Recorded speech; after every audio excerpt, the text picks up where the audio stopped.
Assalamualaikum warahmatullahi wabarakatuh. Perkenalkan, nama saya Arya Seva Pratama dari Prodi Teknik Komputer, dan kali ini saya akan membahas yang namanya makna toleransi dalam kehidupan beragama. Kita langsung ke slide selanjutnya.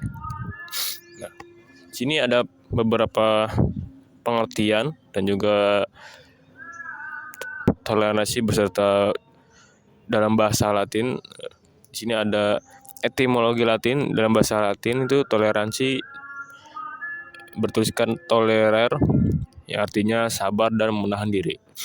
Sedangkan dalam konsep Islam atau tasamuh, yang berarti bermakna kemudahan, saling menghormati dan memberi ruang tanpa paksaan dalam berinteraksi. Jadi intinya adalah bukan mencampur adukan akidah, melainkan menghargai perbedaan keyakinan dan praktik dalam interaksi sosial sehari-hari. Oke, kita selanjutnya.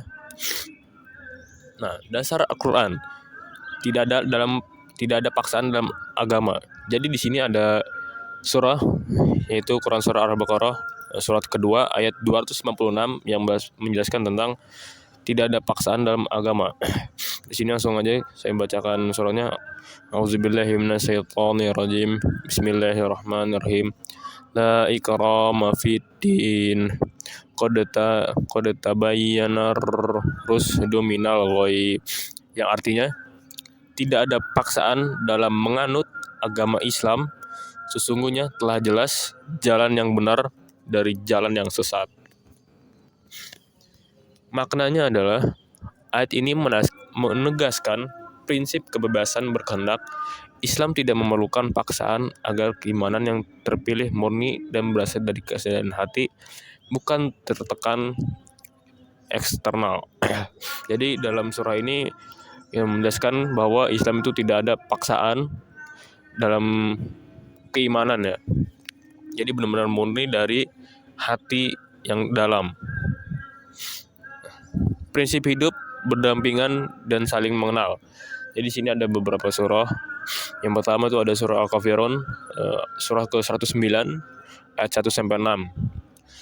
Yang artinya, wahai orang-orang kafir, aku tidak menyembah apa yang kamu sembah, dan kamu bukan penyembah Tuhan yang aku sembah. Untukmu agamamu dan untukku agamaku.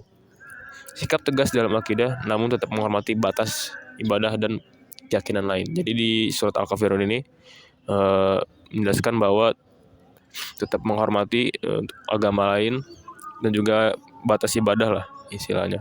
Jadi seperti itu. Dan untuk yang kedua ada Quran surah Al-Hujurat surah ke-49 ayat 13. Wahai manusia, sesungguhnya kami telah menciptakan kamu berbangsa-bangsa dan bersuku-suku supaya kamu saling mengenal atau ta'aruf.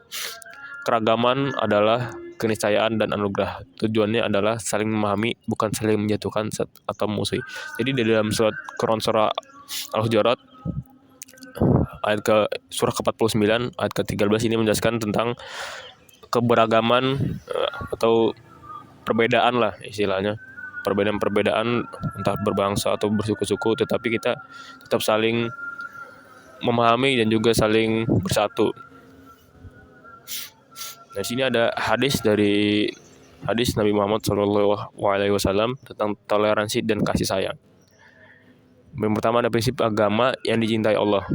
Agama manakah yang paling dicintai Allah? Beliau menjawab, Al-Hanifiyah As-Samhah, yang artinya yang lurus lagi toleran. Hadis riwayat Bukhari. Keselarasan antara ajaran tauhid yang lurus Hanifiyah dan sikap yang penuh toleransi, mudah dan tidak mempersulit, atau samha. Yang kedua, pentingnya kasih sayang.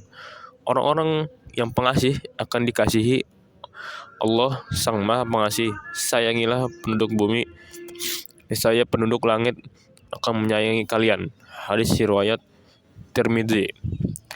Toleransi berakar dari sifat kasih sayang yang universal kepada seluruh makhluk tanpa memandang suku atau agama. Selanjutnya ada teladan toleransi Rasulullah SAW dalam sejarah. Nabi Muhammad SAW adalah contoh yang nyata praktik toleransi beragama dan sosial. Ini yang pertama ada Piagam Madinah 622 Masehi, sebuah konstitusi yang menjamin hak sipil, kebebasan beragama, dan perlindungan bagi seluruh warga Madinah, termasuk Muslim, Yahudi, Nasrani, dan Pagan. Semua memiliki hak dan kewajiban yang sama. Dan yang kedua itu ada menerima delegasi Najran. Rasulullah mengizinkan delegasi Nasrani dan Najran untuk melaksanakan ibadah mereka di dalam Masjid Nabawi. Ini adalah puncak penghormatan terhadap ritual keagamaan lain. Kasih sayang universal, beliau berdiri menghormati jenazah seorang Yahudi yang lewat, mengajarkan bahwa penghormatan terhadap kemanusiaan harus melampaui batas. Jadi di sini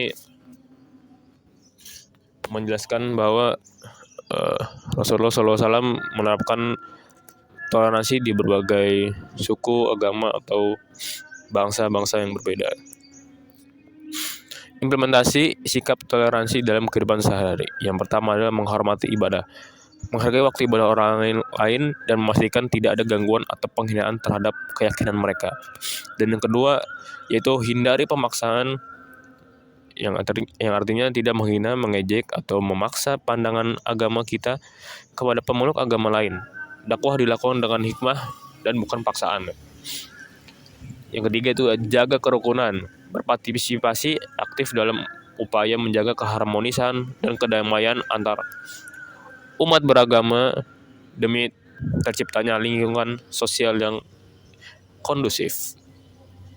Di sini ada manfaat toleransi di tengah masyarakat. Jadi yang pertama itu manfaat toleransi yang jelas. Yang pertama mencegah konflik. Toleransi menjaga benteng utama dari perpecahan, ekstremisme, dan konflik berbasis sara. Dan yang kedua ada memperkuat persatuan, mempererat ikatan persaudaraan kebangsaan, menjadikan perbedaan sebagai kekuatan perekat bangsa. Dan yang ketiga ada stabilitas sosial, menciptakan lingkungan yang stabil dan aman, memungkinkan fokus pada pembangunan dan kemajuan bersama. Dan yang terakhir yaitu menumbuhkan empati, membangun rasa saling menghargai dan menghormati, menyadari bahwa setiap individu berhak atas keyakinannya. Dan selanjutnya toleransi yang benar. Toleransi dalam Islam memiliki batasan yang jelas agar tidak memudarkan garis antara akidah dan muamalah atau interaksi sosial. Toleransi adalah menghargai hak orang lain untuk beribadah, berinteraksi secara damai dalam urusan duniawi, mengakui perbedaan keyakinan, berdiri teguh di atas prinsip agama sendiri. Jadi itu toleransi yang benar. Dan selanjutnya itu ada toleransi yang salah ya, yang salah. Itu yang pertama adalah menegakkan prinsip agama demi orang lain. Itu juga yang kedua ikut-ikutan dalam ritual atau ibadah agama lain. Yang ketiga mencampur adukan keyakinan. Yang keempat mengorbankan akidah demi persetujuan sosial. Nah, kesimpulan yang bisa diambil sebagai toleransi sebagai rahmatan lil alamin, yang pertama itu ada harmoni, dan yang kedua ada keadilan sosial, yang ketiga ada toleransi atau tasamuh. Islam mengajarkan toleransi sebagai wujud nyata dari rahmatan lil alamin atau rahmat bagi seluruh alam yang mencakup kasih sayang, keadilan, dan penghormatan terhadap martabat manusia. Mari kita amalkan toleransi untuk membangun kehidupan beragama yang harmonis, damai, dan penuh berkah di tengah keberagaman. Terima kasih, saya Arya Sefa pertama dari Prodi Teknik Komputer.